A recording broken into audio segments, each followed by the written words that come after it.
সম্মানিত বিশিষ্ট চিকিৎসকগণ, কর্মকর্তা ও কর্মচারী বৃন্দ, সম্মানিত সুধী, আসসালামু আলাইকুম। আজ এই দিনে আমাদের মা আপসীন দেশনেত্রী বেগম খালেদা জিয়াকে স্মরণ করছি তার জন্মবার্ষিকীতে। তিনি অমর, অব্যয়, অক্ষয়। National institute of neurosciences and হসপিটালের এই নতুন সংযোজন বাংলাদেশের বহু বছরের অবহেলিত স্বাস্থ্য খাতের পুনরুজ্জীবিত করার একটি অক্লান্ত প্রয়াস।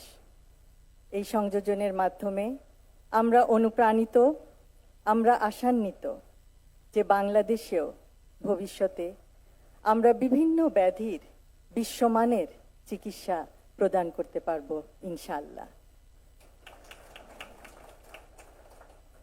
এবং বাংলাদেশের প্রত্যন্ত অঞ্চলে প্রতিটি মানুষের দোরগোড়ায় পৌঁছে দিব এই স্বাস্থ্যসেবা।